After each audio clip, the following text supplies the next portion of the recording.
জয়রামবাটি থেকে মাত্র 3.5 কিলোমিটার দূরে অবস্থিত শান্ত নিরিবিলি গ্রাম শিহর। প্রথম দেখায় এটি হয়তো একটি সাধারণ গ্রাম বলেই মনে হবে, কিন্তু এই নিস্তব্ধ গ্রামের বুকেই লুকিয়ে রয়েছে ভক্তি, বিশ্বাস এবং আধ্যাত্মিকতার এক অসাধারণ ইতিহাস।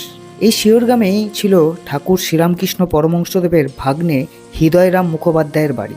আর দাদুর মামা হচ্ছেন ঠাকুর, সেই জন্য ঠাকুর শ্রীরামকৃষ্ণদেব আমার দাদু। সময়ের সাথে বহু বছর পেরিয়ে গেছে, তবুও আশ্চর্যের বিষয় হৃদয়রাম মুখোপাধ্যায়ের বংশধর আজও এই গ্রামেই বসবাস করেন। এই ইতিহাসের জীবন্ত সাক্ষী হয়ে রয়েছেন হৃদয়রাম মুখোপাধ্যায়ের নাতি। অনেক বছর আগে এই বাড়িতেই হৃদয়রাম মুখোপাধ্যায় প্রথম দুর্গাপুজোর সূচনা করেন, কিন্তু পুজো শুরু করার আগে তার একটাই ইচ্ছা ছিল, তার প্রিয় মামা ঠাকুর শ্রীরামকৃষ্ণ পরমহংসদেবকে আমন্ত্রণ জানানো। সেই সময় ঠাকুর অত্যন্ত অসুস্থ ছিলেন।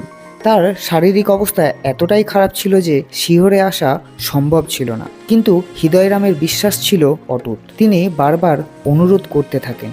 তার দৃঢ় সংকল্প ছিল মামাকে না ডেকে তিনি তার পুজো শুরু করবেন না। অবশেষে ঠাকুর শ্রীরামকৃষ্ণ পরমহংসদেব তাকে আশ্বাস দিয়ে বলেন, তুই পুজো শুরু কর, আমি তোর পুজোতে যাব। ঠাকুরের সেই আশ্বাস বুকে নিয়েই শুরু হয় দুর্গাপুজো। চারিদিকে ঢাকের শব্দ, ধূপের সুগন্ধ আর মন্ত্র উচ্চারণে মুখরিত হয়ে ওঠে শিহর গ্রাম। আর ঠিক তখনই ঘটে এক বিস্ময়কর ঘটনা। পুজোর এক সময় হৃদয়রাম মুখোপাধ্যায় হঠাৎ লক্ষ্য করেন মা দুর্গার মূর্তির পাশে এক স্থূলকার ব্যক্তি নীরবে দাঁড়িয়ে আছেন। তার চেহারা, তার উপস্থিতি সবকিছুই যেন অবিকল ঠাকুর শ্রীরামকৃষ্ণ পরমহংসদেবের মতন।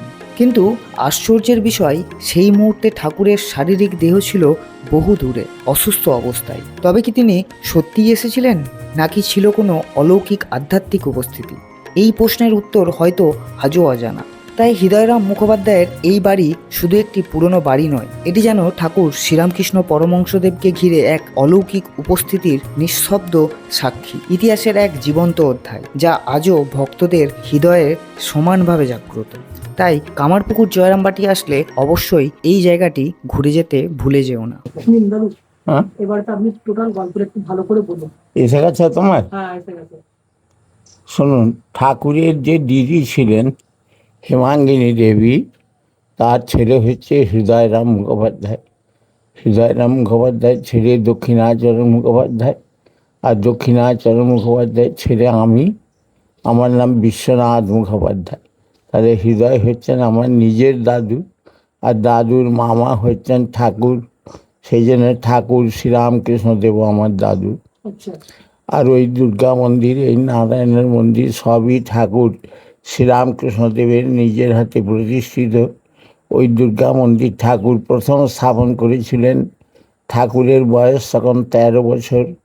হেমাঙ্গিনী দেবী তার দিদির অনুমতি নিয়ে ওই মন্দির প্রতিষ্ঠা করে নিজে হাতে দুর্গা প্রতিমা তৈরি করে ওখানে 3 বছর পর পর পুজো করেছিলেন। 13, 14, 15, 16 বছর বয়সে ঠাকুরের যে বড় দাদা রামকুমার চট্টোপাধ্যায়, ওনাকে দক্ষিণেশ্বরে নিয়ে চলে যায়।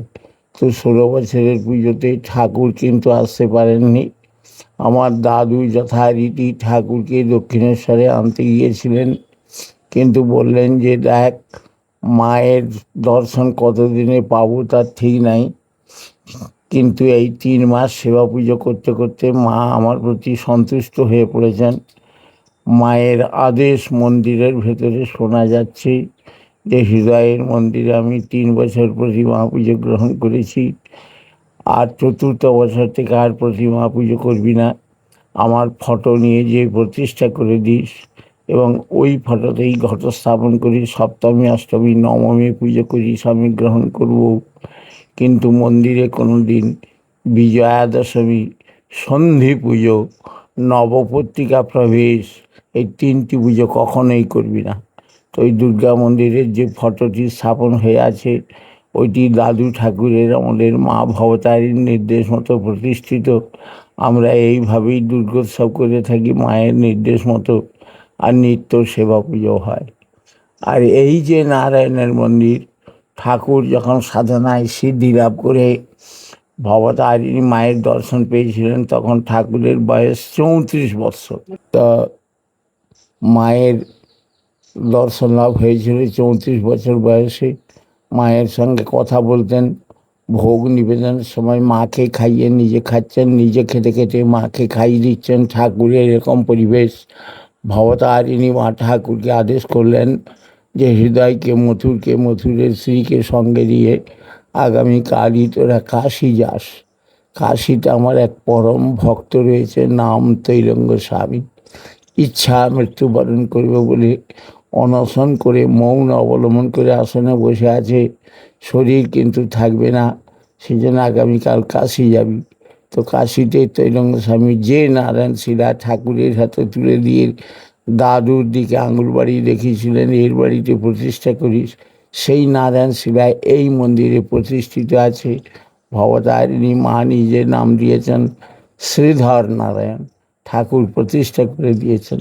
এখানেও নিত্য সেবা পূজা হয়, দুর্গা মন্দিরেও নিত্য সেবা পূজা হয়। আর দুর্গোৎসবের সময় ওই যে ফটো দেখছেন, ওই ফটোতেই দুর্গোৎসব হয়ে থাকে সপ্তমী, অষ্টমী, নবমী। কিন্তু বিজয়া দশমী, সন্ধি পুজো, নবপত্রিকা প্রবেশ, এই তিনটি পুজো হয় না। ভালো থাকবেন সব। আচ্ছা দাদু, ওই দুর্গার মন্দিরে কি এখনো পুজো হয়? হ্যাঁ এখন কি দুর্গা পুজো হয়? হ্যাঁ।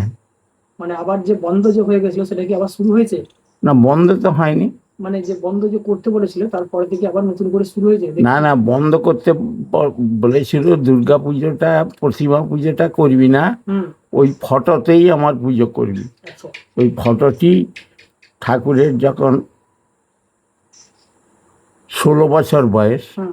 তখন মায়ের নির্দেশ মতো প্রতিষ্ঠিত।